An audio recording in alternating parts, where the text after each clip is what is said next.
Faith under fire. Fe bajo ataque.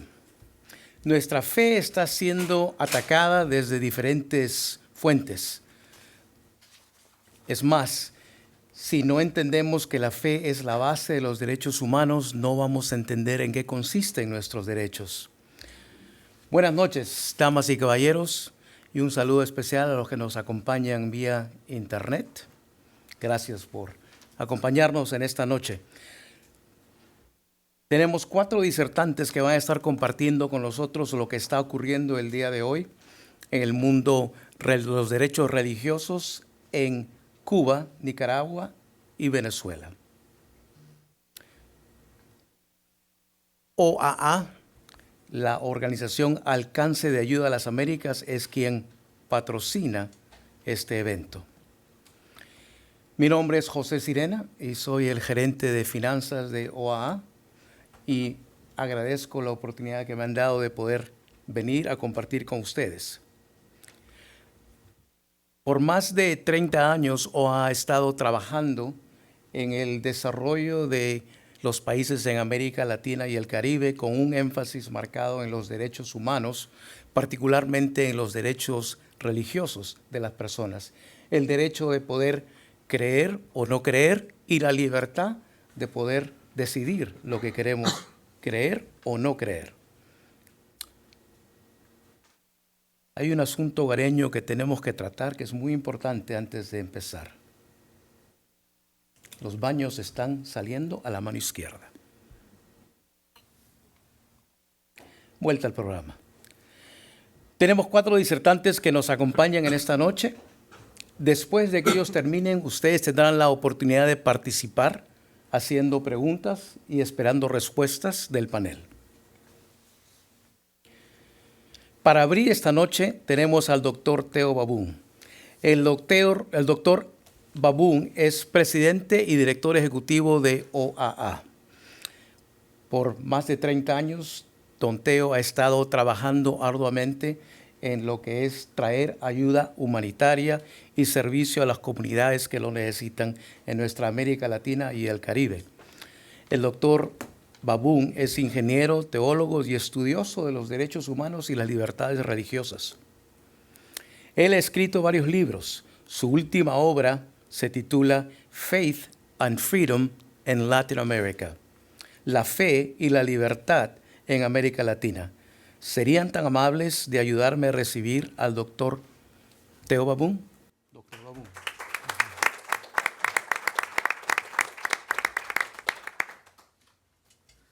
Muchas gracias, José, y muchas gracias a ustedes por su participación.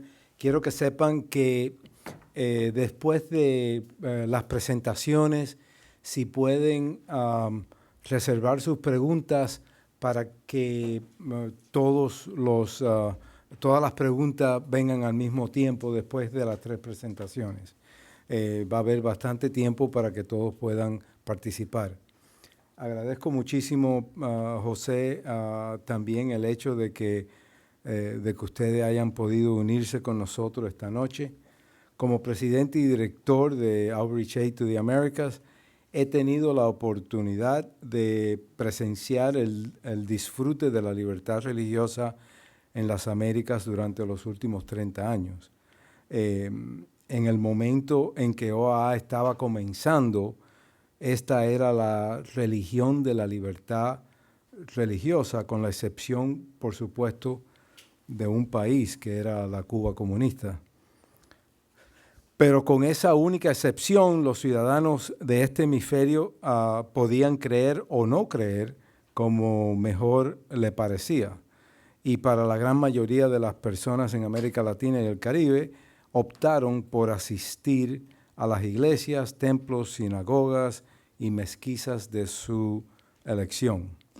Desafortunadamente, lo que hemos visto en los últimos años es un deterioro escandaloso de la libertad religiosa en varios países y varios grupos en algunos países específicos en Centroamérica y el Caribe.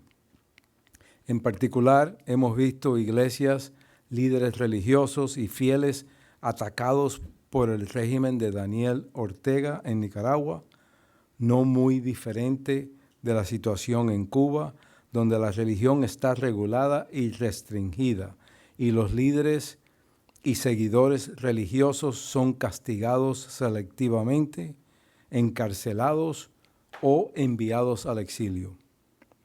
Ambos países se han unido a las filas de los peores infractores de la libertad religiosa en el mundo. El Departamento de Estado de los Estados Unidos ha colocado tanto a Cuba como a Nicaragua en su lista de vigilancia especial, uniéndose a países como Irán, Corea del Norte y China, en base a sus graves violaciones de la libertad religiosa. Y a finales de año pasado, la ONU envió una carta acusando a Cuba de represión religiosa, como lo demuestran 3 casos de dura persecución de cristianos, musulmanes y miembros de sectas afrocaribeñas. La comunidad internacional está a la espera de una respuesta del gobierno cubano, lo cual se espera. La semana pasada pidieron una extensión de 30 días para poder contestar la carta de la ONU. El hecho de que Nicaragua esté siendo acusada del mismo comportamiento antirreligioso no es una sorpresa. El régimen de Ortega sigue el modelo autoritario cubano y recibe asistencia de seguridad e inteligencia del gobierno de Cuba para ayudarlos a reprimir los derechos humanos y la libertad religiosa y castigar a aquellos que desafían a sus dictadores. La OAA, la organización de nosotros, y sus socios también han observado tendencias preocupantes en otros de los países clientes de Cuba, como es Venezuela. Al igual que Cuba y Nicaragua, las iglesias desempeñan un papel constructivo de la presentación de servicios comunitarios donde un gobierno tambaleante no puede. Y al igual que en Nicaragua, las huellas de Cuba están en el autoritarismo venezolano. Pero sabemos que el régimen de Maduro está monitoreando, controlando, restringiendo y disminuyendo a las iglesias en su papel esencial dentro de la sociedad civil de ese país. OAA está convencida que la libertad religiosa está siendo atacada en Venezuela, pero desafortunadamente la comunidad internacional no tiene una comprensión adecuada de los patrones de violaciones dentro del país. Por lo tanto, queríamos hoy incluir a Venezuela como parte de las presentaciones de estos abusos de la libertad, de la religión y la persecución contra los religiosos en nuestra región. Muchísimas gracias. Entonces, ahora quisiera presentarle a los panelistas. Yo voy a presentar a un panelista y después le presento uno por uno, ¿no? Quisiera, así que sin más preámbulos, presentarle, primero quiero que sepan que todos tienen en sus sillas, en sus asientos, hemos dejado copia de una breve biografía sobre cada uno de ellos, para no tener que tomar mucho tiempo en su presentación. Así que, sin más preámbulos, permítanme presentarle a nuestro experto cubano, que ha sido un faro brillante de esperanza e inspiración para los miles de cubanos que están siendo castigados por su creencia religiosa. El padre Alberto Reyes. El padre Alberto es bien conocido por los cubanos y la comunidad internacional por su liderazgo y sus mensajes inspiradores y estimulantes en la plataforma de redes sociales que desafían constructivamente al gobierno de Cuba a realizar reformas que beneficien al pueblo cubano, y mucho más que podemos decirle del padre Alberto Reyes. Así que ayúdenme a darle la bienvenida al padre Alberto.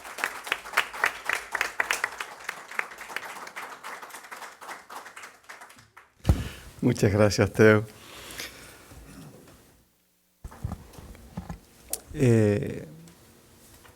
Yo creo que uno de los mecanismos más sutiles del mal es lo que llamamos la normalización. ¿Qué cosa es la normalización? El mal convertido en parte de nuestra vida. Cuando esto sucede, no solo damos por sentada su presencia, sino que no nos preocupamos por eliminarlo, sino por ver cómo sobrevivir acompañados por el mal. Y esto pasa en Cuba con respecto a la libertad religiosa, porque aparentemente en Cuba se respeta la libertad religiosa, aparentemente. Tal vez porque muchas personas confunden libertad religiosa con libertad de culto, que son dos cosas diferentes. En Cuba las iglesias están abiertas. Hay misa tranquilamente. No pasa nada por poseer una Biblia, por portar un signo religioso. Y por otro lado, en Cuba hay tanta sed de Dios en este momento que los agentes de pastoral pues nos centramos en eso, en llevar a la gente a una experiencia de Dios que pueda cambiar sus vidas. Y entonces vamos dejando de lado cosas que vivimos como lo normal, pero que no son normales. Por ejemplo, no es normal la existencia de la Oficina de Asuntos Religiosos controlada por el Partido Comunista. Es la oficina que nos fiscaliza, que nos vigila, que controla cada paso de la iglesia y de la cual dependen todos los permisos para cualquier cosa que se haga fuera de la iglesia. Y es la oficina que en este momento presiona a los obispos cubanos cuando los sacerdotes, las religiosas, alzamos la voz. Este es el mecanismo más habitual y es lo que ellos ahora están intentando hacer. Cuando los sacerdotes, las religiosas hablamos, se nos ignora. Pero entonces van a los obispos, se quejan, los presionan. A mi obispo, por ejemplo, han llegado a preguntarle por qué yo los odio. Wow. Mi obispo le ha dicho, mire, él es un sacerdote, él no odia a nadie. Él simplemente habla de la realidad. Y también así, como quien no quiere las cosas que decimos en Cuba, después que le han dicho a mi obispo, se han quejado y han tratado de presionarlo y no pasa nada, pues así como quien no quiere las cosas le han dicho, el voto de obediencia ya no se usa. Bien, no es normal esa oficina, la vemos como normal, pero no es normal. No es normal que dependamos de permisos para toda expresión pública de la fe. Para reconstruir los templos, para construir nuevos templos. En Cuba no hay permiso para construir templos, punto. Y para la reconstrucción tenemos que tener esos permisos. Igual para cualquier procesión, cualquier cosa que hagamos religiosamente extra iglesia, extra muros de la iglesia. Y cuando se nos dice que no, no se nos explica. Es no y punto. No tenemos acceso a medios de comunicación social. Están vetados. Ni prensa, ni radio, ni televisión. No hay acceso al sistema de salud. No hay acceso al sistema de educación. Y de hecho, con respecto al sistema de educación, el no ha sido siempre tajante. Y no es normal ese acoso continuo a la iglesia que ahora se ha radicalizado por la defensa de la Iglesia a la inocencia de los presos políticos y a la atención a la familia de los presos políticos. ¿Qué hacemos? Trabajamos. Enfrentarnos directamente así a este sistema, yo creo que llevaría o a la destrucción o al desánimo, y eso no nos lo podemos permitir. ¿Qué hacemos? Caminamos.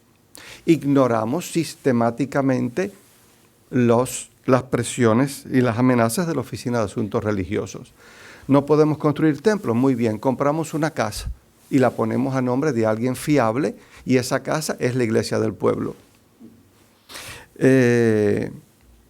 No podemos tener acceso a los medios de comunicación social, pues muy bien, redes sociales y distribución en mano, Biblias, folletos, lo que podemos. Y por supuesto tratamos de suplir en todo lo posible la precariedad del pueblo. Buscamos medicinas, buscamos ropa, buscamos comida, tratamos de mantener nuestros comedores para tratar de paliar desde lo que podemos la situación del pueblo. ¿Cuál es la parte negativa? Esto nos agota. A ver, yo creo que el ser humano está preparado para enfrentar cualquier guerra, pero el ser humano no está hecho para vivir en guerra. Y llevamos en guerra 65 años. Esto nos drena. Este enfrentamiento continuo a un sistema alérgico a todo lo que significa justicia, libertad. Aún así, seguiremos luchando, a pesar de los precios, y eso lo tenemos claro. ¿Qué necesitamos saber? ¿Qué le pediría yo a todos ustedes y a aquellas personas a las cuales tienen ustedes acceso? Nosotros vamos a luchar. Necesitamos saber que no estamos solos. Nosotros necesitamos saber que alguien va a alzar la voz cuando nosotros nos silencien. Nosotros necesitamos saber que no le van a hacer el juego a la propaganda oficial cuando esta propaganda promulgue la idea de un paraíso de justicia y libertad que no existe. Y nosotros necesitamos gente que rece por la libertad de Cuba, por la conversión de nuestro pueblo, porque yo siempre he dicho que el mayor pecado, problema de Cuba fue volver la espalda a Dios. Y que nosotros no seremos el pueblo que debemos ser mientras no volvamos el rostro a Dios. Pero también gente que rece con nosotros por los que nos oprimen, para que ellos también se conviertan, porque Dios también es su Padre. Muchísimas gracias.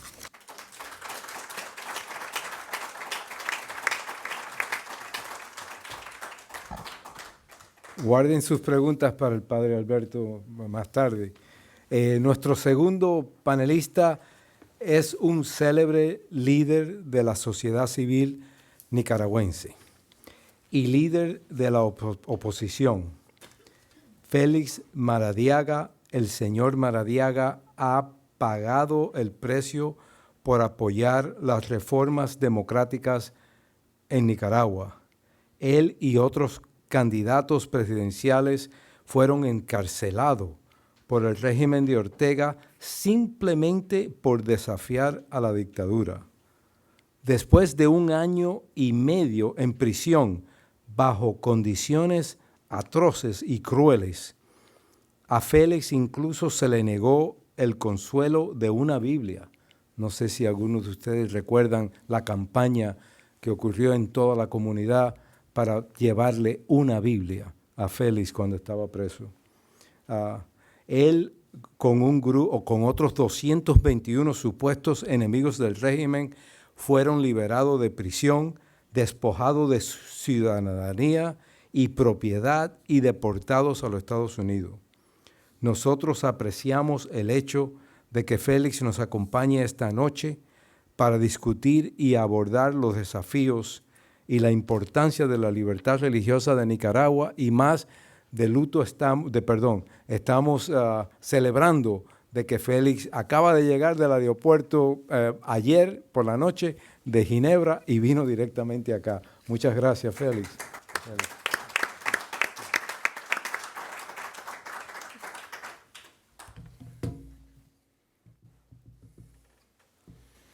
Bueno, para gloria de Dios, todo lo que hacemos acá. Muchas gracias, Teo, por la oportunidad que me das de tratar de exponer una situación que las palabras no pueden transmitir con precisión. Habiendo sido uno de los nicaragüenses que pasó 611 días en una cárcel conocida como el Chipote, les puedo decir que la primera pregunta que uno se hace cuando entra a un lugar como ese es cómo en pleno siglo XXI existen todavía lugares que solamente pueden ser descritos como medievales. Pero lo lamentable de eso es que la situación de Nicaragua está rápidamente saliendo del radar internacional. El régimen lo sabe y por eso ha arreciado su persecución a la única institución que ha quedado dentro del país después de que se expulsaron a universidades, a misiones internacionales, se cerraron 3.400 organizaciones sin fines de lucro. Nicaragua no tiene prensa escrita, se cerraron todos los medios escritos, todas las radios independientes. Conversaba con unos amigos de una universidad recientemente poniendo frente a nosotros una matriz en Excel. ¿Qué país del mundo existe en donde no haya Cruz Roja Internacional, en donde no haya ninguna presencia de Naciones Unidas, absolutamente de ninguna agencia, en donde no haya presencia de la Alta Comisión de Derechos Humanos de la ONU? Bueno, recientemente Venezuela se sumó a esa lista, pero el único país del mundo que cumple todos esos criterios es Nicaragua, ni siquiera Corea del Norte. Es decir, al menos Cuba tiene una de las agencias. Cuba tiene, por ejemplo, a UNICEF, a UNDP, por darles un ejemplo. Venezuela tiene todavía algunas agencias internacionales. Nicaragua acaba de tener, y este dato lo he confirmado precisamente en Ginebra, es oficialmente el país más cerrado del mundo, medido cuantitativamente por la ausencia total de agencias internacionales. Cuando la gente habla de la comparación con Cuba, sí, Nicaragua es Cuba, pero es Cuba del 70. Cuba ha llegado a una posición que yo le llamo vergonzosa, donde ha logrado convencer a ciertos movimientos europeos de que, bueno, ya toleremos a Cuba, y hemos llegado al punto en que Cuba está dentro del Consejo de Derechos Humanos. Por ejemplo, Nicaragua, la Nicaragua de Ortega, tiene un enorme rechazo, es realmente un régimen paria, y haciendo las comparaciones, pues no tiene la aceptación que, por ejemplo, tiene Cuba, y no lo digo celebrándolo, ¿verdad? Me gusta mucho usar los números. La resolución de condena a Nicaragua, el Parlamento Europeo el año pasado recibió 620 votos, la de Cuba recibió 300. O sea, todavía hay más o menos 300 eurodiputados que creen que Cuba no merece condena. Prácticamente las resoluciones contra Nicaragua son más amplias, pero lamentablemente ese nivel de rechazo no se convierte en acciones concretas. Y quisiera rápidamente hacer reflexión en los pocos minutos que tengo en dos niveles. Lo primero es por qué la persecución religiosa, y coincido totalmente con el padre, no es lo mismo que libertad de culto. Y si ahondamos un poco más, vemos que hay razones de fondo que incluso nos deben indignar profundamente. La libertad religiosa es la libertad asociada a la dignidad humana, porque la primera creencia de un ser humano son sus creencias espirituales. Son las más íntimas, son las más sagradas, son las que están más ligadas a la individualidad, a la mismidad del ser humano. Antes que tomemos o formemos ideas alrededor de temas electorales, temas políticos, las primeras creencias que nosotros formamos como humanos es nuestra relación con el mundo, con el universo, con nuestra razón de ser en el planeta. Y por tanto, cuando se ataca esa libertad, se ataca la esencia de la dignidad humana. Cuando pensamos en la libertad individual, la libertad religiosa está directamente atada con esa autonomía del ser humano, que es el derecho a poder creer o incluso el derecho a no creer. Está ligada a la pluralidad, está ligada a la estabilidad social. Históricamente, la tradición judeocristiana precisamente es la que antecede a muchos de los pactos en derechos humanos, y por tanto, cuando se ataca esta pluralidad, se ataca esa esencia misma. Podemos remontarnos al Edicto de Milán de 313, a la Paz de Westfalia de 1648, a la misma Declaración de los Derechos de Virginia de 1776, que antecede al Bill of Rights. Y vamos a ver que la libertad religiosa es parte esencial de la cultura occidental. Lo que quiero decir con esto es que el ataque a la libertad religiosa es llevar a nuestros países que sufren esas tiranías a una situación medieval. Es prácticamente retroceder mucho más allá, que incluso, sin querer yo aplaudir ninguna de las situaciones de las dictaduras militares de los 60, pero es incluso agravar la situación de derechos a una situación más extrema que la que había, por ejemplo, en los años 60. En el caso de Nicaragua, el ataque a la libertad religiosa empieza desde hace mucho tiempo, pero para remontarnos al sandinismo, obviamente recordarán ustedes la teología de la liberación, recordarán el intento del Frente Sandinista de crear iglesias de base en los años 80. Ortega regresa al poder en el 2007 y trata de dividir la Iglesia Católica, tratando de seducir a ciertos miembros de la Iglesia Católica, particularmente vinculados a el cardenal Obando, que en paz descanse, pero la valentía de obispos como Monseñor Báez, como Monseñor Mata, impidieron que el sandinismo pudiera penetrar la Iglesia Católica, y eso se ve en la carta pastoral del año 2014, donde los obispos básicamente le dicen a Ortega: no metas las manos en nuestra iglesia. Y Ortega siente que no puede controlar la iglesia y pasa a una segunda táctica, que es querer seducir a iglesias de nuestros hermanos en la fe, a iglesias protestantes. Ha creado en Nicaragua una verdadera división. Se cree erróneamente, sostengo yo, que la iglesia evangélica está capturada por el sandinismo y que la iglesia católica es la iglesia perseguida. Esto es parcialmente cierto. Ortega ha seducido a un número de pastores de mega iglesias evangélicas, pero también hay pastores evangélicos perseguidos, 11 de ellos en la cárcel, como lo hemos visto recientemente. La pregunta es por qué, y en los pocos minutos que me quedan, rápidamente repaso que hay varios argumentos para esta persecución extrema. Una es rencilla. Ortega resiente que la Iglesia Católica estuvo desde los años 80 del lado correcto de la historia, cuando se enfrentó con enorme peso moral al sandinismo. Otras personas argumentan que es un conflicto ideológico que tiene que ver con el materialismo dialéctico, con la percepción del sandinismo de que la religión es el opio de los pueblos, o con el control social. Yo sostengo que tiene que ver más con una especie de tropicalización del modelo de China. Recordemos que China estableció una iglesia básicamente paralela. Vemos que no es un ataque en sí a la religión en el sentido estricto. El lenguaje de Rosario Murillo, la codictadora, es un lenguaje bastante religioso y hay una instrumentalización de la fe. El eslogan del Estado de Nicaragua es Nicaragua cristiana, socialista y solidaria. Todos vemos la hipocresía casi humorística en esa frase, pero hay un deseo de la iglesia de usar la religión en función del proyecto dictatorial de Ortega. Estamos en una situación en la cual hay 34 sacerdotes nicaragüenses desterrados. El último grupo fueron 17 de ellos, 11 órdenes religiosas, algunos números varían entre uno y otro, pero 11 órdenes religiosas formalmente expulsadas del país, el seminario mayor cerrado, la principal universidad católica cerrada, hay otras 26 universidades cerradas, las principales organizaciones católicas como Cáritas, como Fabretto Children Foundation, que era la organización católica más importante en educación infantil, cerrada totalmente, y una situación de persecución a la iglesia que incluso ha llevado a que en algunas ciudades los sacerdotes tengan que presentar sus homilías ante el agente del partido político sandinista antes de dar la homilía. Hay agentes del partido que monitorean la misa, están prohibidas las actividades religiosas en público sin permiso del partido. Víctor Ticay, el periodista de Canal 10, está preso por haber cubierto una actividad religiosa de la Semana Santa.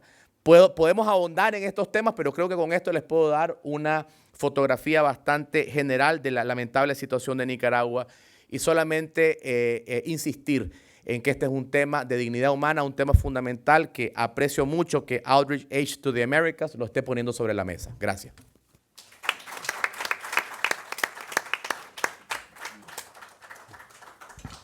Wow, gracias, Félix. Nuestra última panelista es una gran amiga de OAA, fundadora de Juventud y Democracia y una destacada defensora de la juventud en todo el continente americano. Cecilia Navas, Juventud y Democracia, está desempeñando un papel central en muchos países mediante la promoción de valores y principios democráticos con el objetivo final de servir a los jóvenes y ayudarlos a alcanzar la democracia en las Américas.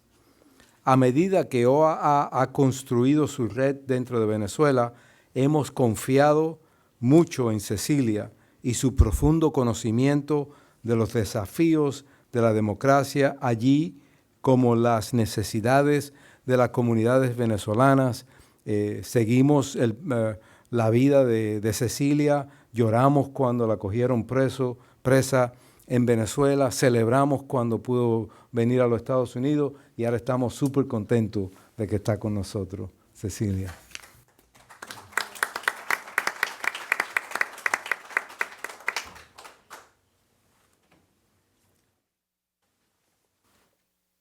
Bueno, buenas noches. Gracias, doctor Teo, por tomarme en cuenta y considerarme.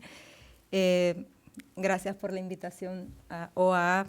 Irela, veo muchas caras conocidas. Bueno, hoy el tema que nos une acá no debería estar en discusión, ya como lo decían mis antecesores, el padre Alberto, a quien tuve la oportunidad de escucharlo en Washington recientemente, Félix. Desde Youth and Democracy, en principio vemos que está mal lo que está buscando estos regímenes totalitarios, en el caso mío Venezuela, que es increpar en la libertad religiosa, ya que todas las instituciones religiosas históricamente han sido un contrapeso para todos los regímenes autoritarios. El propósito de Youth and Democracy es formar de manera que trascienda a los jóvenes, como bien lo decía el doctor Teo, en los principios básicos de la buena democracia. Un principio de buena democracia equivale a derechos humanos y los derechos humanos equivale, sencillamente como lo decían los anteriores panelistas, a la libertad religiosa como un derecho fundamental. Remontándome al caso de Venezuela, que es lo que hoy quisiera comentarles brevemente en este espacio, cabe destacar que el presidente Chávez, en el hemiciclo de la Asamblea Nacional en la memoria y cuenta del año 2006, se refería específicamente al cardenal Jorge Urosa, al cual el entonces presidente lo tildaba de troglodita, por simplemente el cardenal en una locución religiosa explicar por qué el comunismo no funcionaba y por qué el comunismo y la fe cristiana no iban de la mano. Esto le costó, esto enfureció tanto al entonces presidente Chávez que él en su alocución arremetió directamente y públicamente ante la iglesia. Ese fue el primer antecedente en las últimas 2 décadas que estuvimos en Venezuela públicamente en contra de nuestro derecho a la libertad religiosa. El presidente Chávez en ese momento reaccionó de esa manera y dando ese ataque frontal a nuestra iglesia, Chávez llegó al punto de que no quedó allí y en el año 2008 ha creado la Iglesia Católica Reformada. ¿Quién sabe? Usted, padre, ha escuchado eso, ¿no? Lo escuchaba hace un momento. Se fundó la primera Iglesia Católica Reformada, que no era más que un cuartel de pastores, sacerdotes afiliados a la ideología del socialismo que estaba planteando el entonces presidente. Esa iglesia fue fundada por pastores en el estado Zulia, se hicieron 5 santuarios y desde allí se buscaba coaccionar a la libertad religiosa. Y entonces el entonces presidente Chávez, los pastores o los sacerdotes, obispos, cardenales, todos los líderes religiosos no simpatizaban con su ideología política, iban a ser reprimidos y iba a atacar contra su libertad. Tanto así que puedo mencionarles un caso que a lo mejor muchos de ustedes acá habrán escuchado, que es del caso del padre Palmar, fue uno de los primeros casos públicos, que él fue el primer padre exiliado a los Estados Unidos. El padre Palmar, cuando el presidente Chávez fue uno de los que bendecía y en sus sermones en la iglesia usaba sus alocuciones también para bendecir las ideologías que él planteaba el presidente Chávez. Pero sin imaginar que años más tarde el padre Palmar se convertiría en un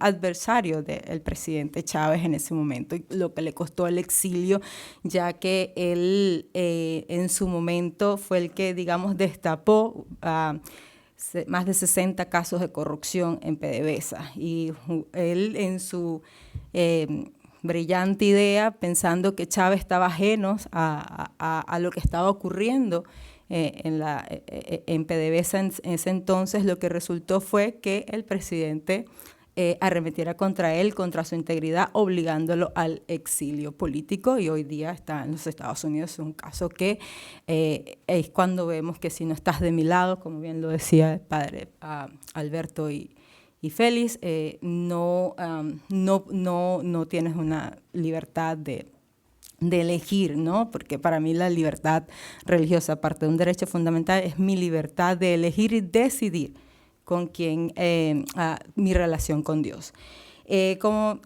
Para no mencionarles tantos casos, y les quería, aunado a eso, la organización internacional Open Door ubicó a Venezuela recientemente en el puesto número 62 de violaciones de los gobiernos que persiguen a los cristianos.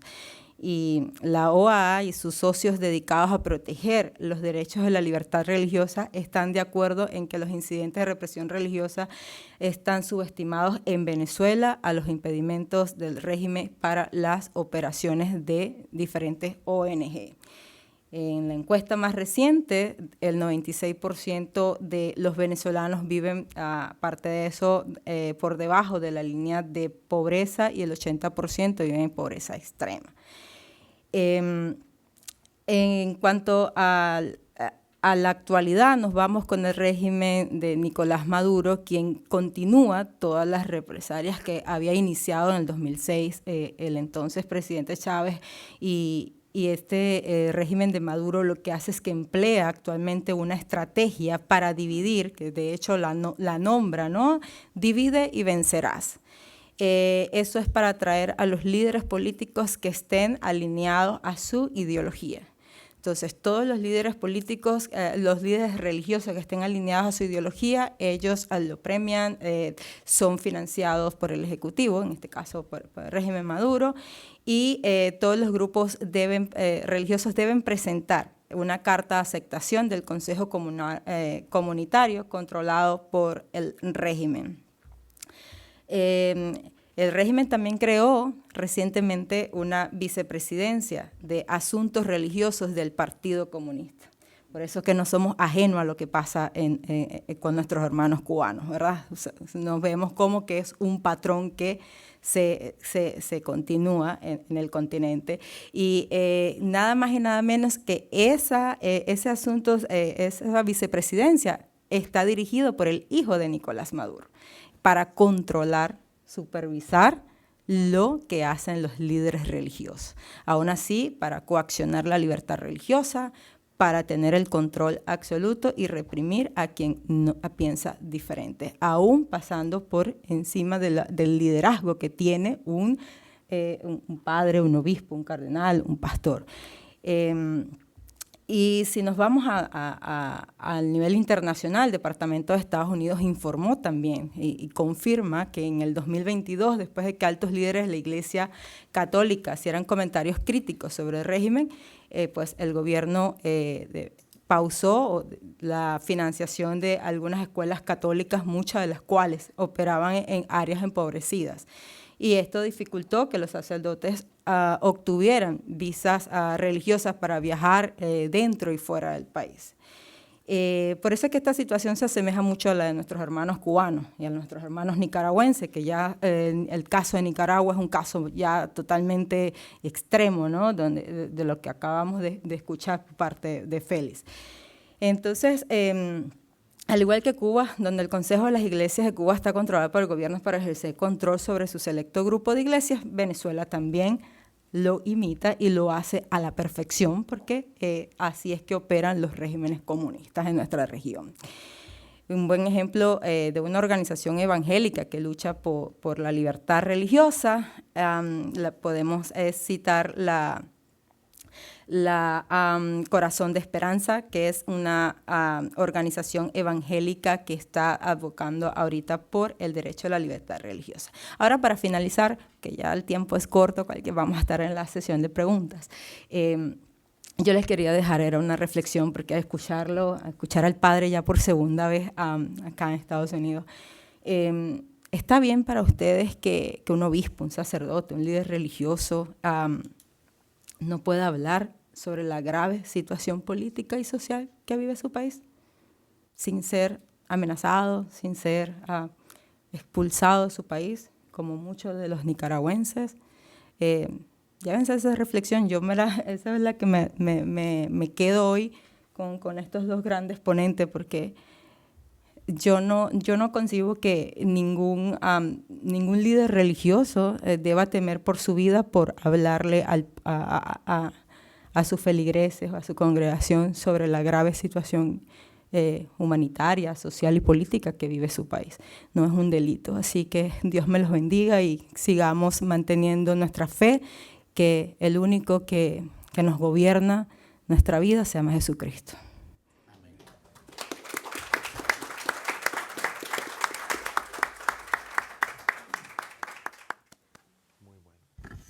Vamos a abrir una sección de preguntas. Entonces, por favor, si tienen alguna pregunta, diríjansela al que ustedes quieren hacerle la pregunta. Y, por favor, si pueden decir quién, identifíquense cuando hagan eso. No tengan pena, porque todos, yo estoy viendo el cuadro aquí, todos ustedes son importantes y muchos de ustedes conocen tremendamente lo que ocurre en todos los países, esto que estamos hablando. Así que esto es estamos vestidos de ¿cómo se llama? ¿Cómo dicen? Cuando estás de ropa formal, ¿no? De gala. Estamos de gala hoy acá y todos ustedes los conozco y sé quiénes son. Entonces, no sé, José, si quieres llevarnos Gracias. Gracias, Teo. Vamos a hacer de esta manera. Tenemos 2 micrófonos, uno a cada lado. Si se pueden acercar, ir acercando, por favor, para hacer sus preguntas. Uno por uno a un lado, otro al otro. Y mientras ustedes van pensando en eso, quiero agradecer a la Universidad de la Florida y al doctor, se me fue el nombre.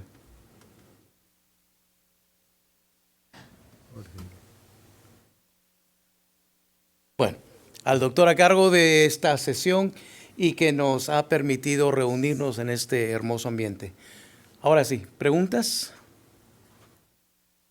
Por favor, acércate, baja las escaleras, acércate al micro, por favor. Ok, muchas gracias. Mi nombre es Jesús Moreira, soy del Centro de Estudios para la Gobernabilidad y la Democracia. El debate de la crisis que está viviendo el mundo nos remonta a una necesidad política de ver qué fenómenos se están interactuando.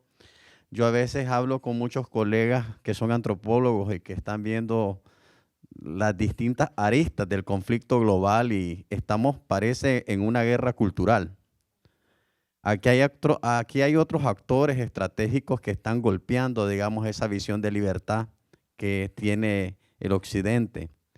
Y quiero dirigirme directamente a China, el papel de China y Rusia en toda esta dinámica.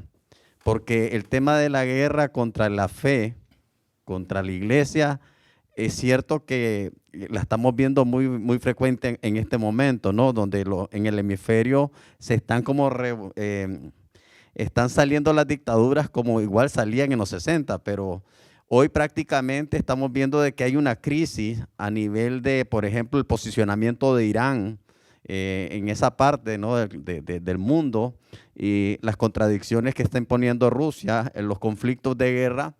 Y eso al final es una crisis que a pesar de que nuestros puntos, que nuestros países, que son satélites de estas estructuras, es preocupante. O sea, este tema del ataque directo a la iglesia como institución, o sea, no es el tema de la iglesia de Nicaragua, no es el tema de la iglesia de Venezuela, no es el tema de la iglesia de Cuba, es a la religión como institución, como parte de nuestra cosmovisión de vida. Y detrás de todo eso, pues obviamente hay todo un problema que yo creo que es preocupante y no sé si ustedes lo han analizado en esa perspectiva. Gracias.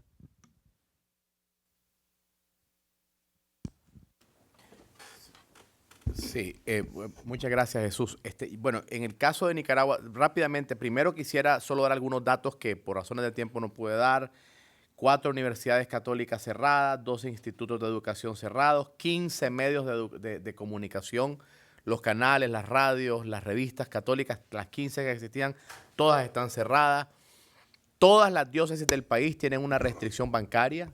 Las diócesis de Nicaragua no pueden manejar cuentas bancarias en Nicaragua. 7 congregaciones expulsadas del país, incluyendo los jesuitas.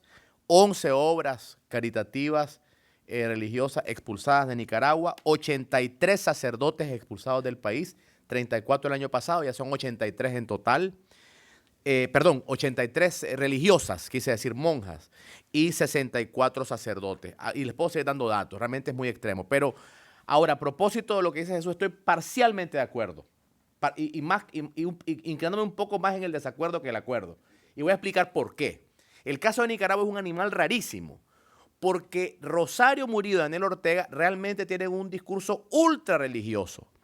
Y el primer conflicto con la Iglesia Católica, quiero recordarlo con un dato fuerte, hubo muchos conflictos anteriores, fue cuando Monseñor Báez pidió que el presupuesto estatal dejara de intervenir en la iglesia. Se querían repartir proyectos sociales a través de las parroquias, pero a cambio de eso generar una dependencia de los párrocos. Y los obispos dijeron, las parroquias pueden hacer obras sociales, pero sin injerencia del Estado. O sea, el Estado quería inyectar dinero a las parroquias católicas. Y el discurso de Ortega es que los sacerdotes están incumpliendo el evangelio. De hecho, y en términos legislativos, miren qué interesante, esta discusión para mí es un poco compleja y les pido que me den un par de minutos, porque cuando enfrento este tipo de explicaciones con nuestros amigos europeos y norteamericanos, se trata de asociar lo que correctamente describe Jesús Moreira, que es a nivel global el ataque a las instituciones religiosas, con esta guerra cultural, el tema LGTB. Ortega es una de las personas que más se ha opuesto a las políticas de género. Por ejemplo, bajo su administración se prohibió totalmente la interrupción del embarazo. Es una administración muy homofóbica y eso le ganó en algún momento algunas simpatías de sectores ultraconservadores. Entonces, el caso de Ortega es muy especial.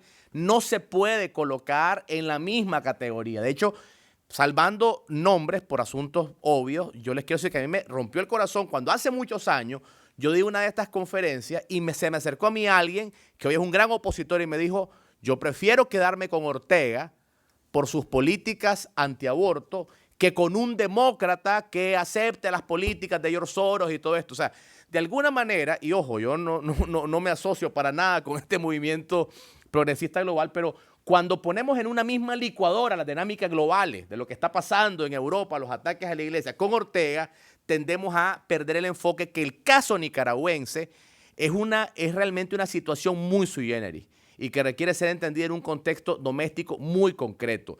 Ahora, podemos entrar en una discusión si estas políticas de Ortega, si me preguntan a mí, claramente hipócritas. De hecho, él incorporó a la figura religiosa más emblemática de los últimos 50 años en Nicaragua, el cardenal Miguel Obando y Bravo. El primer cardenal de Centroamérica, cuando Ortega asume el poder en 2007, lo incorpora como funcionario público. a cargo de la Comisión de Paz y lo convierte en su principal aliado político. Hay otras cantidades de cosas que puedo mencionar, pero hace que en Nicaragua realmente la lucha se parezca más al intento por establecer una iglesia paralela. Me explico, no es un ataque religioso o una lucha de moralidad. De hecho, los principales ataques de Ortega, y con esto termino la respuesta, si ustedes revisan, por ejemplo, la acusación formal contra el primer instituto cerrado en el país, que fue con el IEP, en la acusación dice, utilizando políticas de género, recibió fondos de AID para estimular un intento de golpe de Estado, penetrando políticas contra la moralidad pública, etcétera. Al punto tal que debo decirlo acá, sin pelos en la lengua, lamento que algunos sectores que se autodenominan conservadores han caído en la trampa y han acusado a algunos opositores, incluyendo a este servidor, que vivo mi fe de manera muy privada, ¿verdad? De que nosotros recibimos fondos de AID para promover, por ejemplo, el aborto, por decirlo. O sea, en ningún momento, es un centro académico, pero es una mentira repetida 1000 veces, pareciera que se empieza a convertir, digamos, en verdad. Entonces, el caso concreto de Nicaragua, en resumen, vemos un Ortega que instrumentaliza la religión, que la manosea, que la quiere de alguna forma utilizar en función de sus intereses egoístas. Y yo creo que el odio profundo de Ortega es la valentía que encontró en obispos y debo decir algunos pastores, quisiera decir muchos, que con enorme valentía han protegido la integridad de la iglesia, la integridad de la fe y no han permitido esa penetración que el régimen quiso hacer a la religión. Muchas gracias, Félix. ¿Más preguntas? Y por cierto, gracias al doctor Jorge Duani del Cuban Research Institute. Gracias. Mi nombre es Francisco Porrata y soy coterráneo del Padre Reyes. Mi iglesia camagüeyana es la iglesia de 1975, cuando usted era un niño o jovencito. Bien. Mi obispo era Monseñor Adolfo y tu obispo hoy en día es Willy Pino, que es contemporáneo y éramos jovencitos juntos. ¿Bien? Entonces, ¿bien? Y el padre Rodolfo Lama, que lo quiere mucho a usted, y yo también lo quiero a usted y lo respeto. Mi pregunta es, de esa iglesia 70, esa iglesia cubana, que en todo Camagüey éramos 150 jóvenes, lo que nos atrevíamos a ir a las Mercedes, a una reunión, porque había que jugársela, a la iglesia cubana de 2024, 2 años, ha habido, aunque sea un sutil avance desde el punto de vista de la evangelización, a pesar de algo que me preocupa mucho, que es el constante escape y la fuga, que es una de las cosas que más daño hace a nuestra historia, porque la fuga, el escape, en el caso cubano es una constante, y para la iglesia es como un desangre, pienso yo. Bueno, para concretar la pregunta, si ha habido, aunque sea un sutil avance, desde el punto de vista de la evangelización. Ha habido momentos, por ejemplo, un momento clave que marcó un antes y un después fue la visita de San Juan Pablo II. Sin discusión, las iglesias se llenaron. Entonces, ha habido momentos yo creo que se ha mantenido la afluencia a las iglesias, se han mantenido, por ejemplo, los procesos de incorporación a la fe, de catecumenado, se ha mantenido con sus altas y sus bajas. Este no es el mejor momento. O sea, yo creo que el pueblo está muy cansado, muy agobiado. Entonces, claro, la gente que va a la iglesia es la gente del pueblo. Y no es un momento, lo digo con mucho dolor, hay mucha sed religiosa, hay mucha gente yendo a la iglesia, pero ese entusiasmo, esa fuerza, ese espíritu así de evangelización, de eso en este momento no está, porque no está en ningún lugar. porque no está en ningún lugar. O sea, la gente está cansada, la gente está agotada, la gente está desesperada. La pregunta es, ¿esto hasta cuándo? Entonces, claro, ahí es como la fe, si la gente va, mi parroquia, tenemos 14 pueblos, en todos hay catecumenado, en todos hay personas preparándose para los sacramentos, en la mayoría hay catequesis, pero el espíritu es apagado.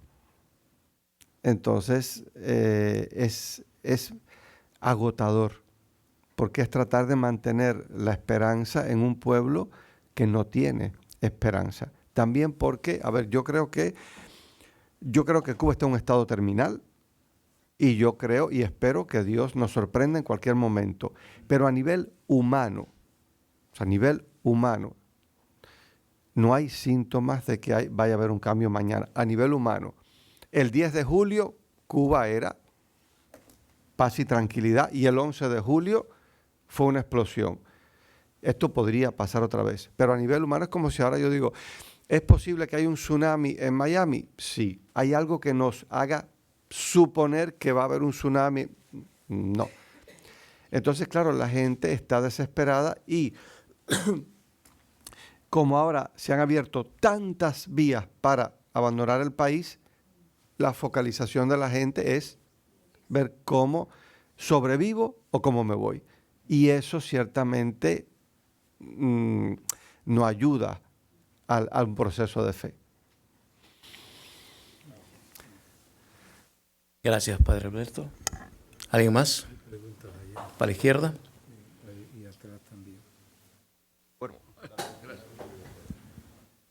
Soy el reverendo Gustavo Breira, director de Global Action. Padre, en el año 91 yo estaba de pastor en Cuba, cuando el periodo especial, Uh-huh.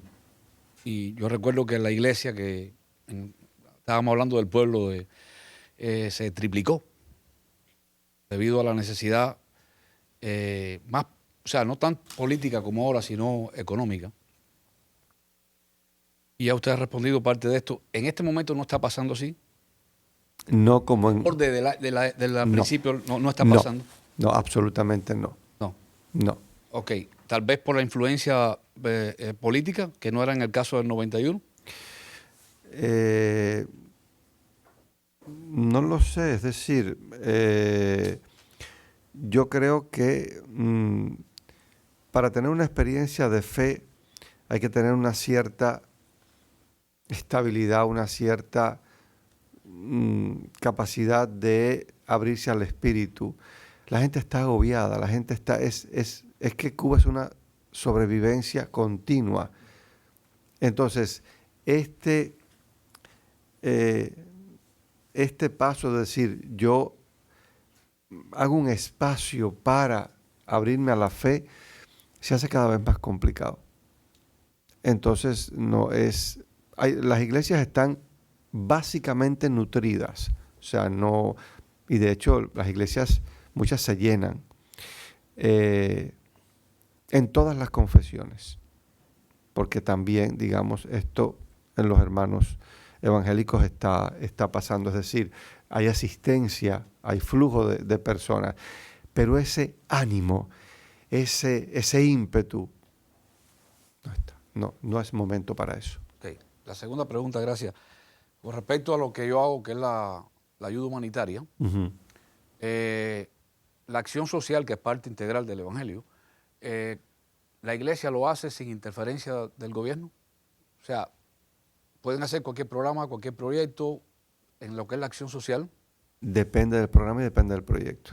¿Tienen que pedir permiso para lo más mínimo? A ver, todo lo que, o sea, hay muchas acciones a nivel de iniciativa personal, privada, personas que van, personas que llevan.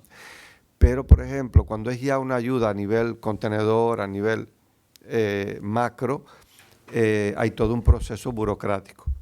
Entonces tiene que haber un permiso, hay una fiscalización, hay un control, entonces es más lento. Se hace y se está haciendo, se están recibiendo ayudas, pero lleva un proceso burocrático más pesado. pero se logra hacer. ¿Y el pueblo cómo lo está viendo? De que la iglesia por años fue impedida de hacer acción social. Por años. La iglesia se ha convertido en el refugio de muchas personas. La iglesia es la que está garantizando, por ejemplo, temas de medicamentos, de comida, de gestión médica. Muchas veces la iglesia es el único recurso en algunos lugares, el único, porque no hay. Gracias, padre. Gracias. Si se pueden acercar a los micrófonos sería mejor porque la cámara no los va a ver. No, yo iba a hablar, pero bueno, la señora que hable, no hay problema. Yo hablo después.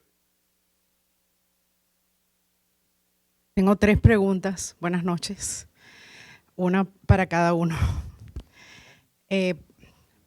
Padre Alberto, entendiendo que el inicio del régimen totalitario que existe en Cuba fue bastante cruento, si nos puede hablar un poco de qué pasó en ese periodo, porque hubo 136 sacerdotes, incluyendo obispos, expulsados, hubo fusilamientos de activistas católicos, etcétera. Porque, claro, como ha pasado tanto tiempo, se olvida ese sufrimiento que has pasado en la iglesia y sería bueno retomarlo. Y si es conocido esto en Cuba entre las personas, entre los feligreses, entre los laicos. Esa es mi primera pregunta. ¿Cómo las digo las 3 y después? Una a la vez. Una a la vez. A ver, sí, esto es conocido. No se habla mucho de eso ahora, porque ahora estamos a ver cómo comemos. Entonces hay que ver cómo se consigue el pollito. Entonces eso no se habla, se conoce. Nosotros ya vivimos hace muchos años lo que ahora está viviendo en Nicaragua. Claro, Fidel se presenta. En Cuba había una dictadura. Había una dictadura. Y una dictadura que se volvió cada vez más sangrienta y más impopular. Fidel se presenta como el liberador, como demócrata popular, como aquel que iba a restituir la democracia. Entonces, claro, el apoyo fue general. Una vez que Fidel toma el poder y tiene el control, entonces empiezan los fusilamientos, empiezan todas las confiscaciones. La iglesia es de las primeras que se da cuenta de lo que venía y hay una carta pastoral que se llamó Roma o Moscú. A partir de ahí la reacción fue brutal, como está ocurriendo ahora en Nicaragua. Sacerdotes expulsados, congregaciones religiosas expulsadas, confiscación de prácticamente todo, confiscación del sistema educativo, confiscación de las instituciones de sanidad. Es decir, la iglesia fue replegada a los templos y aún así se atacó mucho la práctica religiosa. Había consecuencias para algunas personas si bautizaban a sus hijos. En aquel momento, me cuentan, mis padres y las personas de aquella época, me cuentan que el mayor testimonio que se podía dar era que te vieran entrar a la iglesia. Y de hecho las iglesias se vaciaron. Muchas profesiones quedaron fuera de la casa de los cristianos. De hecho, hasta los años 90 no se podía ser maestro de escuela, no se podía ser psicólogo, no se podía ser sociólogo, obviamente no se podía dar clases de filosofía. Hoy, un cristiano práctico no puede entrar en la aviación, no puede entrar en la marina y no puede entrar en la policía. Hoy, cristiano práctico no puede ser piloto, ni siquiera piloto civil. Entonces, esto sí se conoce, no se habla mucho. O sea, las nuevas generaciones tienen referencias vagas de todo esto. Pero sí, digamos, esa memoria histórica sí persiste. Gracias, padre. Para el señor Félix, la pregunta es, esta estrategia de Ortega de enmascararse como cristiano, como creyente en su discurso, ¿ha impactado, es aceptada por la mayoría de los creyentes nicaragüenses o la gente se da cuenta de la hipocresía de esa narrativa? Bueno, lamentablemente en un inicio los números, no puedo hablar del corazón de nadie, pero me guío por los números demuestran que efectivamente Ortega logró un aumento en su intención de votos en los sectores que tradicionalmente tenían más reservas por temas religiosos, al menos en las elecciones de noviembre del 2006. Recordemos que Ortega estuvo fuera del poder 16 años, al menos formalmente, aunque muchos dirán, como él mismo decía, que gobernaba desde abajo, porque controlaba parte de la policía, parte del ejército. Los acuerdos de transición, grave error, permitieron que Ortega siguiera manejando muchas empresas que fueron origen del robo a la propiedad privada en los 80, pero ese es otro tema. Pero realmente él logra por lo menos convencer a algunos pastores bastante connotados, sobre todo a un pastor que incluso llega a ser el primer miembro no sandinista de su dirección nacional, el pastor Guillermo Osorno, que había quedado en las elecciones del año 96 en tercer lugar en las elecciones. Este pastor, Guillermo Osorno, pasa a ser parte de la Dirección Nacional del Frente Sandinista y manejaba el principal canal evangélico y logra montar también dentro de su plataforma al cardenal Obando. O sea que al menos estas dos figuras muy emblemáticas los logró convencer. Habrá sido por intereses económicos detrás de todo esto. Podemos especular mil cosas, pero claramente en la práctica logró seducir a dos figuras muy determinantes que sí tuvieron un impacto en algunas personas que originalmente pensaron que al ver al cardenal Obando y a gente como Guillermo Osorno, que los uso solamente como ejemplo, porque podemos dar muchos otros nombres, creyeron que era una segunda oportunidad. A muchos no nos engañó y yo creo que al día de hoy en Nicaragua nadie cree en él. Creo que sería impensable. Creo que puede haber una base militante, fanática, como siempre, muy reducida. De hecho, con las dificultades de hacer investigación en Nicaragua no se puede hablar de números, pero claramente podemos decir que Ortega, desde el punto de vista de su respaldo social, está en su punto más bajo históricamente. Pero esto lo hace más peligroso porque ha tenido que recurrir no tanto a la manipulación verbal que tenía antes, sino que ha tenido que recurrir a la fuerza y a la violencia. Pero no creo que tenga gran credibilidad, creo que la máscara se le cayó. Muchas gracias. Y Cecilia, mi pregunta es, yo tuve la oportunidad de vivir en Venezuela 7 años siendo exiliada cubana y pude ver desde mi perspectiva, ¿no? Viví en Caracas y en Maracay. La fe del pueblo venezolano era más o menos tibia, ¿no? O sea, en su afluencia a los templos, etcétera. Ahora, después de todos estos años de comunismo o de socialismo del siglo XXI en Venezuela, ¿tú crees que la fe de los venezolanos en este momento de precariedad ha aumentado o ha disminuido por miedo? Yo creo que sí ha aumentado la fe en Venezuela y de hecho en las últimas décadas, las últimas 2 décadas vemos que, por ejemplo, la Iglesia Cristiana Evangélica, siendo una minoría históricamente en Venezuela, ¿saben? Las últimas 2 décadas tuvo un aumento significativo en la fe cristiana y pienso que sí, pienso que el venezolano se ha refugiado en la fe y lo ha luchado, porque un caso reciente que 2017, que les puedo mencionar, estaba yo aquí en Estados Unidos, pero igual ya venía conociendo al pastor Aristóteles López.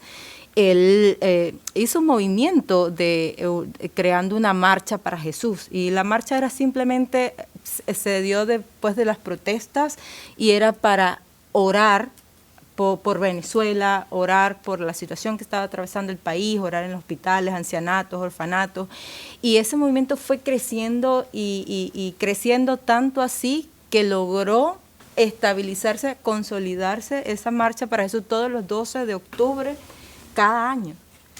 Se realizaba esa marcha para Jesús y fue aumentando ese movimiento de la fe. La gente se fue sumando en los 23 estados, incluso en el Distrito Capital, y también no solo en las capitales, también en los 335 municipios del país se logró ver la marcha por Jesús, para orar por Venezuela. Tanto así que eso fue una alerta más para el régimen de Maduro, que arremetió contra el pastor Aristóteles López, secuestrándolo, violentando incluso su integridad, amenazando a su familia, y obviamente se tuvo que también exiliarse, irse del país, pero quedó esa semilla de fe allí. La gente, yo pienso que Venezuela se ha refugiado más en Dios, y lo digo por mi propia experiencia, que viví la atrocidad del 2007 y luego la del 2014. El 2014 ya sí fue el estallido que me hizo salir y exiliarme también acá en Estados Unidos. Si yo no creyera en Dios y yo no hubiese estado desde el 2009, que dije, Dios es mi única salvación aquí, o sea, si no buscamos a Dios aquí no nos saca nadie, yo no hubiese hecho política, ni hubiese estado en las calles de Caracas, yo no hubiese agarrado miedo, hubiese dicho no, cualquier bala que estuviera en las calles de Caracas va a ser para mí. Entonces yo pienso que vimos en las protestas de Venezuela que la gente estaba restiada con Dios y en su fe de que sí había posible un cambio en Venezuela, y creo que todavía lo hay, y sigue aumentándolo, y ese es el gran miedo del régimen de Maduro. Si no, no hubiera hecho lo que hizo ahorita, ¿no? De crear este asuntos, entre comillas, en el partido del PSUV para controlar precisamente los consejos pastorales, porque tiene miedo, le tiene miedo a lo que está, al liderazgo religioso, a la fe que la gente está alimentando cada día. Y como lo dije hace rato, o sea, yo pienso que nuestra única, o sea, no hay tercera vía para el tema de Venezuela, y también creo que para nuestros hermanos cubanos y nicaragüenses, que es el camino de Dios. O sea, Dios es el que nos va a sacar eso, y yo pienso que sí, el pueblo de Venezuela ha aumentado su fe definitivamente. Muchas gracias. Tenemos tiempo para una más. Bueno, yo quiero hacer un pequeño comentario y después ver cuál es el criterio del padre Alberto, pero de ustedes también me gustaría escuchar. Hay un punto que menciona el padre Alberto. Bueno, mi nombre es Antonio Rodiles, yo soy activista político, y desde el plano político lo veo muy similar. Y él está hablando del agotamiento que hay en la isla. Por supuesto, en el plano político es aún más, porque está más enfocado el régimen sobre eso.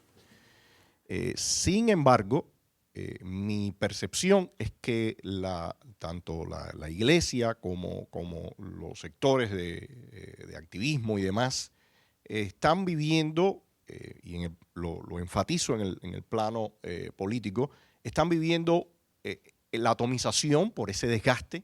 Es una carrera de largo aliento, pero también quizás un estancamiento, una especie de estancamiento desde el exterior, porque como bien decía el padre, se acostumbra y se establece como norma algo que definitivamente no lo es. Entonces, mi pregunta va en esta dirección. La iglesia, en este caso, también está recibiendo ataque de cierta forma, no solamente por estos regímenes, sino también desde el mundo libre, lo que es la base, el sustento de la visión cristiana, también está recibiendo un ataque en el tema de la familia, en todo el tema de las políticas de identidad. En el caso de Cuba, habilidosamente la hija de Raúl Castro se ha hecho de esa agenda y ha ido en contra de la iglesia cristianas en general, y por supuesto tratando de arrinconarla con la etiqueta de conservadores, retrógrados y todo lo demás. Mi pregunta es, en este escenario tan difícil, y perdón, añado algo, lamentablemente desde el exterior también hay organizaciones que trabajan en incentivar esas agendas al interior, por ejemplo de Cuba lo hacen, no sé en las tierras de ustedes, pero de Cuba lo hacen, incluso lo mezclan con el activismo y lo mezclan con el activismo político, y eso trae mucha confusión. En el caso de ustedes ven que el apoyo ha disminuido, está igual, está estancado, Y segundo, el papel que pueden jugar ustedes en todo este proceso para confrontar a estos regímenes totalitarios y que de alguna forma los ciudadanos, la gente entienda que tiene que, en mi opinión, tú lo mencionabas ahora a tu forma, refugiarse en Dios, que tiene que haber de alguna forma un regreso a nuestra visión, a nuestra cultura judeocristiana y demás para enfrentar a este tipo de problemas. ¿Creen ustedes que el apoyo existe, ha disminuido, aumentado? ¿Qué papel pueden jugar ustedes? Incluso yo añadiría algo más en el caso cubano. En el propio exilio. Creo que también. tenemos que llegar a la pregunta. Exacto. En el propio exilio también. ¿Qué creen ustedes que pueden jugar un papel importante, definitorio? Ladies first. Ah. Bueno, creo que ya el hecho de estar aquí lo estamos haciendo. El hecho de tener al padre Alberto de pie luchando por la libertad por la libertad religiosa de su país ya lo hace que está haciendo un gran cambio, ¿no? Y lo que tenemos que hacer en principio es transformar a nuestras generaciones y volver a nuestra esencia como lo que es nuestra dignidad humana y fortalecerla y alimentarla cada día. Yo pienso que el papel de nosotros como defensores de los derechos humanos, defensores de la democracia, defensores de la libertad, es seguir buscando aliados, pero también educando. Porque yo lo veo desde mi propia perspectiva con los jóvenes, con quien más interactúo en los 18 países con los que trabajamos, y hay esa falta de formación, esa falta de ética, esa falta de valores, y esta agenda progresista está tomando terreno en nuestra juventud. Y tenemos que también abarcar el tema de los jóvenes, no dejarlos a un lado, porque los jóvenes, nosotros estamos viendo las agendas globalistas, como bien lo decías, metidos en Disney, no están metidos en ningún otro lado, metidos en Disney. ¿Por qué? Porque ahí están agarrando a los niños, porque ahí están desde la base, desde pequeñitos, agarrándolos y los están amoldeando. A nosotros es un poquito más difícil porque ya venimos con una base, con una creencia, con una esencia del ser humano. Yo pertenezco, yo represento mi iglesia, yo represento mi Dios, mi credo, mi religión. ¿Entiendes? Entonces ya el papel de nosotros es cuidar a nuestros niños, es cuidar a nuestras generaciones y sobre todo proteger y defender nuestra Constitución y nuestro Estado de Derecho, porque desde allí emana todo. Desde allí, primero la Biblia, luego nuestra Constitución. Para mí, esas son dos cosas fundamentales que nosotros tenemos que promover cada día y sin miedo. Y estamos aquí, los que estamos aquí hemos sufrido en diferentes escenarios, pero bajo un mismo esquema que es un comunismo, que es un régimen que ataca con su maquinaria de terror a cualquier disidente, a cualquier persona que piense diferente. Entonces, nuestro llamado es a buscar aliados, prepararnos y a proteger nuestro Estado de Derecho y nuestra democracia en las Américas, en los países que lo tienen, seguirlas fortaleciendo y en la que nos falta, seguir luchando para recuperarlas. Gracias por las preguntas, comentarios. Cierre a cargo del doctor. Perdón, hay un comentario más. Hace años yo tuve una conversación con un joven que había sido drogadicto de heroína. Me dijo esto. Yo no era sacerdote todavía.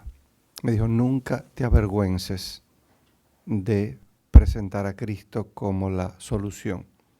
Porque yo he salido de la droga, porque me he encontrado con Jesucristo. Yo creo que este mundo contrario a los valores se ha dado cuenta que a lo que tiene que atacar es a la religión y a la fe. ¿Por qué? Porque el encuentro con la figura de Jesucristo te da una visión clara de la vida, de lo que realmente es importante y te da fuerza para vivirlo. Es decir, el encuentro con Jesucristo clarifica y libera. Y cuando una persona tiene las ideas claras y se siente libre, es imparable. Por tanto, poniéndome yo en la acera de enfrente, yo diría esto, es decir, ¿a quién hay que atacar la libertad religiosa? Hay que atacar a la fe. No podemos permitir que la gente tenga una fe clara, porque el día que tengas una fe clara, me rebatirás todos los argumentos y no tendrás miedo a las consecuencias. Eso es lo que ellos no pueden permitir. A nosotros nos toca no tener miedo a presentar a Cristo como la solución, porque yo creo que en este momento lo único que puede sanar a este mundo es la verdad desde la fe. Me encantó esa respuesta, gracias, padre.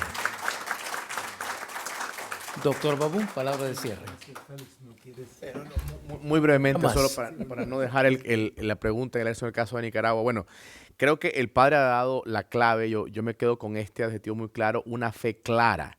Es decir, la manipulación de la fe no puede para nada equipararse a libertad religiosa. Lo que hay es una manipulación que es otra forma de ataque a la religión. Es decir, el sandinismo intentó atacar frontalmente a la fe desde el ateísmo y se dieron cuenta que no pudieron. De hecho, perdieron la batalla contra el ateísmo y lo que han hecho ahora es hacer una mímica de una fe totalmente tergiversada, que es otra forma de ataque a la religión. Podemos hablar mucho sobre eso.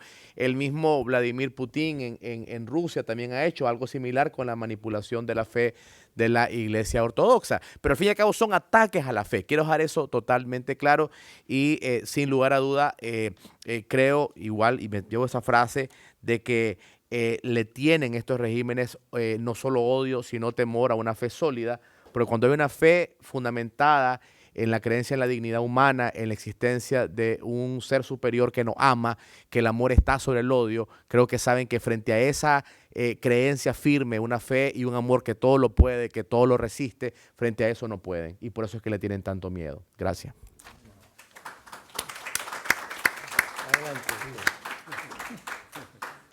Gracias, José. Bueno, espero que esta fotografía de lo que ocurre en los tres países que hemos presentado hoy con violaciones contra la libertad religiosa, como dice Félix, de fotografía, ¿no?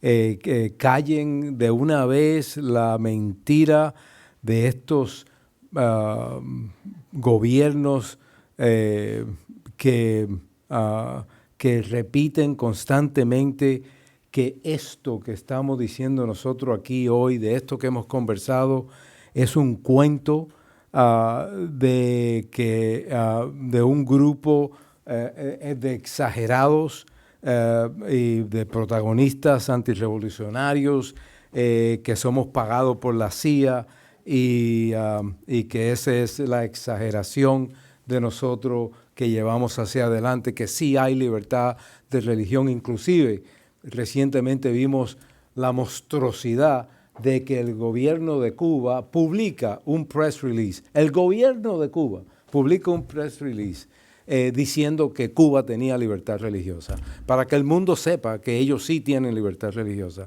Una cosa espectacular, ¿no? Así que es claro que los regímenes totalitarios ven la libertad religiosa como una amenaza para su supervivencia. Ven a la iglesia independiente como una fuerza poderosa que defiende a sus congregaciones y sus competidores que deben ser silenciados. Pero también es alentador escuchar que la comunidad internacional tiene un papel crucial de documentar estas violaciones para desenmascarar las mentiras de estos gobiernos. Esta documentación es muy importante. Como le dije, Félix acaba de venir de Ginebra, donde estaba haciendo una presentación. La semana que viene nosotros vamos a Ginebra a hacer lo mismo. Pues entonces tenemos que estar adelante de la comunidad internacional, constantemente presentando la verdad, los detalles de lo que está ocurriendo en estos tres países, que viene a través de cómo están abusando a los individuos. Bueno, muchísimas gracias a ustedes por acompañarnos esta noche. Ya también a la Universidad Internacional de la Florida, FIU, siguiendo a la transmisión. Buenas noches y gracias a FIU por proporcionar este increíble espacio para nuestro evento. Muchísimas gracias a todos. Gracias. Padre, ¿cómo te hizo contacto, por favor?